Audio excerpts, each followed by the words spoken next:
അടുത്ത topic operating cycle of working capital.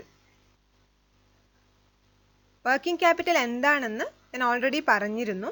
ഒരു ബിസിനസ്സിൻ്റെ ഡേ ടു ഡേ അഫയേഴ്സുമായി ബന്ധപ്പെട്ട കാര്യങ്ങൾക്കുള്ള ചിലവിനെയാണ് വർക്കിംഗ് ക്യാപിറ്റൽ എന്ന് പറയുന്നത്. ഒരു ബിസിനസ്സിൻ്റെ ദൈനംദിന പ്രവർത്തനങ്ങൾക്ക് ആവശ്യമായുള്ള ക്യാപിറ്റലാണ് വർക്കിംഗ് ക്യാപിറ്റൽ. എന്താണ് ഓപ്പറേറ്റിംഗ് സൈക്കിൾ എന്നുള്ളതാണ് പറയാൻ പോകുന്നത്. ഒരു ബിസിനസ് എന്ന് പറയുമ്പോൾ അവിടെ ഒരുപാട് ആക്ടിവിറ്റീസ് ഉണ്ടാവും.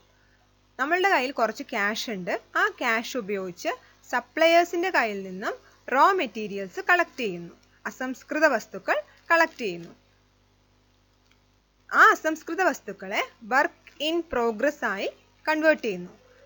വർക്ക് ഇൻ പ്രോഗ്രസ് എന്ന് പറഞ്ഞു കഴിഞ്ഞാൽ സെമി ഫിനിഷ്ഡ് ഗുഡ്സ് നമ്മൾ പ്രോസസ്സ് ചെയ്യാൻ വേണ്ടി കൊണ്ടുവരികയാണ്. അപ്പോൾ വർക്ക് ഇൻ പ്രോഗ്രസ് ആയി അതിനുശേഷം അത് ഫിനിഷ്ഡ് ഗുഡ്സ് ആയി മാറുന്നു, നമ്മുടെ പ്രോഡക്റ്റായി കൺവേർട്ട് ചെയ്യുന്നു. അതിനുശേഷം അതിന് സെയിൽസ് നടത്തുന്നു, വിൽപ്പന നടത്തുന്നു. വിൽപ്പന നടത്തിയ ശേഷം നമ്മൾ രണ്ട് തരത്തിൽ വിൽപ്പന നടത്താം. ക്യാഷ് സെയിൽസ് ആവാം, ക്രെഡിറ്റ് സെയിൽസ് ആവാം.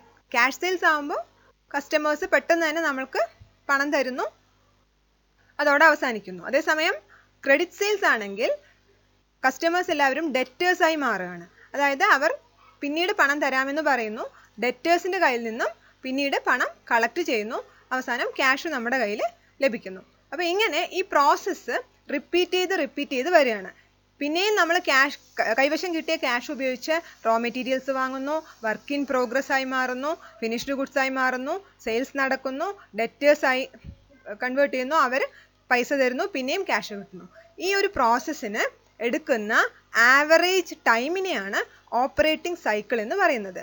അതായത് ഈ ഓരോ പ്രോസസ്സിനും ഒരു സൈക്കിൾ കംപ്ലീറ്റ് ചെയ്യാനുള്ള ആവറേജ് ടൈമാണ് operating cycle.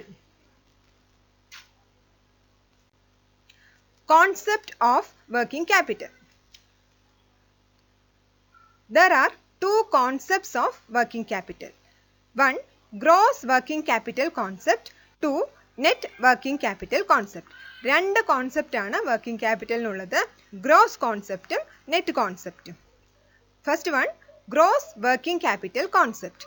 According to this concept, working capital is the total of current asset.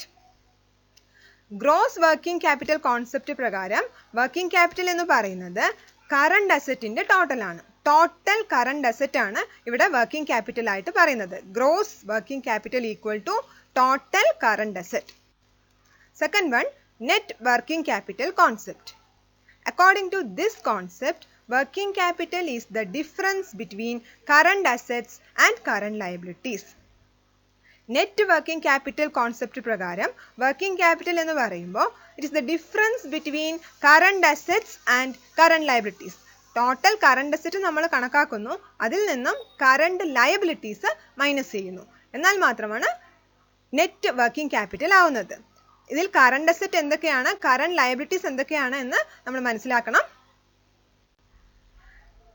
Current assets are those assets which are converted into cash within 1 year. Examples of current assets are cash in hand, cash at bank, stock, bills receivable, debtors, etc. Current assets എന്ന് പറയുമ്പോൾ ഒരു വർഷത്തിനുള്ളിൽ ക്യാഷായി convert ചെയ്യാൻ പറ്റിയ അസറ്റുകളെയാണ് current asset എന്ന് പറയുന്നത്. Short term assets ആണ് ഇതെന്ന് പറയുമ്പോൾ ഇതിൽ നമ്മൾ വരുന്നത് ക്യാഷ് ഇൻ ഹാൻഡ്, നമ്മുടെ കൈവശമുള്ള ക്യാഷ്, അതൊരു കറണ്ട് അസറ്റ് ആണ്. ക്യാഷ് അറ്റ് ബാങ്ക്, ബാങ്കിൽ നമ്മൾ കീപ്പ് ചെയ്തിരിക്കുന്ന ക്യാഷ്, അതും കറണ്ട് അസറ്റ് ആണ്. സ്റ്റോക്ക് എന്ന് പറയുമ്പോൾ നമ്മുടെ പ്രൊഡക്ഷൻ ആവശ്യമായിട്ടുള്ള സ്റ്റോക്ക് കൈവശം ഉണ്ടാവും, അതും കറണ്ട് അസറ്റ് ആണ്. Bills receivable, bill of exchange നമ്മൾക്ക് കിട്ടാനായിട്ടുണ്ടാവും, ചെക്ക് പോലെ ബിൽ ഓഫ് എക്സ്ചേഞ്ച്. അപ്പോൾ ആ ബിൽസ് റിസീവബിളും നമ്മൾക്ക് കറണ്ട് അസറ്റിൻ്റെ പരിധിയിലാണ് വരിക. ഡെറ്റേഴ്സ് എന്ന് പറയുമ്പോൾ നമ്മൾ ക്രെഡിറ്റ് സെയിൽസ് നടക്കുമ്പോൾ കുറച്ച് ആളുകൾ പണം തരാനുണ്ടാവും. അപ്പോൾ അവരും നമ്മൾക്ക് ഒരു വർഷത്തിനുള്ളിൽ പണം തരും എന്നുള്ളതാണല്ലോ നമ്മൾ വിശ്വസിക്കുന്നത്. അപ്പോൾ ആ ഒരു ഡെറ്റേഴ്സും കറണ്ട് അസറ്റിൻ്റെ പരിധിയിലാണ് വരിക. Current liabilities are those liabilities which are payable within a period of 1 year. Examples are bank overdraft, sundry creditors, bills payable, outstanding expenses, etc. Current liabilities എന്ന് പറയുമ്പോൾ ഒരു വർഷത്തിനുള്ളിൽ പേയ്മെന്റ് നടത്താൻ ഉള്ള ലയബിലിറ്റീസ് ആണ് കറണ്ട് ലയബിലിറ്റീസ് എന്ന് പറയുന്നത്. ഇവിടെ ഈ ബാധ്യതകളെല്ലാം ഒരു വർഷത്തിനുള്ളിൽ തീർത്തിരിക്കണം. ചെറിയ രീതിയിൽ ഷോർട്ട് ടേം ആയിട്ടുള്ള ലയബിലിറ്റീസ് ആണ് കറണ്ട് ലയബിലിറ്റീസ് എന്ന് പറയുന്നത്. ഇതിന് എക്സാമ്പിൾസ് എന്ന് പറയുന്നത് ബാങ്ക് ഓവർ ഡ്രാഫ്റ്റ്.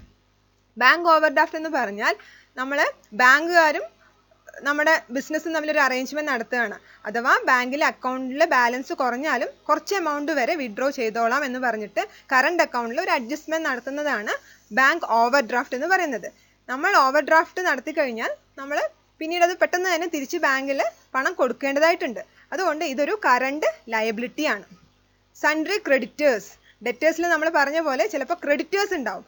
സപ്ലയേഴ്സിന്റെ കയ്യിൽ നിന്നും നമ്മൾ റോ മെറ്റീരിയൽ വാങ്ങുമ്പോൾ കടത്തിനായിരിക്കും വാങ്ങിയിട്ടുണ്ടാവുക, പെട്ടെന്ന് തന്നെ തിരിച്ചു കൊടുക്കേണ്ട ഒരു ബാധ്യത നമ്മൾക്കുണ്ട്. അവരാണ് ക്രെഡിറ്റേഴ്സ് എന്ന് പറയുന്നത്.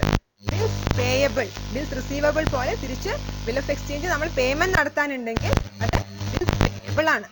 ഔട്ട്സ്റ്റാൻഡിങ് എക്സ്പെൻസസ്, ചില എക്സ്പെൻസ് കൊടുത്തു തീർക്കാനായിട്ട് നമ്മൾ പെൻഡിങ്ങിൽ ഉണ്ടാവും. അതാണ് ഔട്ട്സ്റ്റാൻഡിങ് എക്സ്പെൻസസ്. കൊടുത്തു തീർക്കാൻ, പെട്ടെന്ന് തന്നെ കൊടുത്തു തീർക്കാം എന്ന് പറഞ്ഞിട്ടുള്ള എക്സ്പെൻസ് ആണ് ഔട്ട്സ്റ്റാൻഡിങ് എക്സ്പെൻസസ്. ഇതെല്ലാം കറണ്ട് ലയബിലിറ്റീസ് ആണ്. അപ്പോൾ കറണ്ട് അസറ്റ്സ് ഏതൊക്കെയാണ്, കറണ്ട് ലയബിലിറ്റീസ് ഏതൊക്കെയാണെന്ന് മനസ്സിലാക്കുക. കറണ്ട് അസറ്റ്സ് എന്ന് പറയുമ്പോൾ cash in hand, cash at bank, stock, bills receivable, debtors etcetera. Current liabilities എന്ന് പറയുമ്പോൾ bank over draft, sundry creditors, bills payable, outstanding expenses etcetera. ഇത് രണ്ടും നന്നായി മനസ്സിലാക്കുക, കാരണം ഇനിയുള്ളത് പ്രോബ്ലംസ് ആണ്. അപ്പോൾ അതുകൊണ്ട് കറണ്ട് അസറ്റ്സ് ഏതൊക്കെയാണ്, കറണ്ട് ലയബിലിറ്റീസ് ഏതൊക്കെയാണ് എന്നുള്ള കാര്യങ്ങൾ വ്യക്തമായി മനസ്സിലാക്കിയാൽ പ്രോബ്ലംസ് ചെയ്യുമ്പോൾ കുറച്ച് പെട്ടെന്ന് തന്നെ ചെയ്യാനായിട്ട്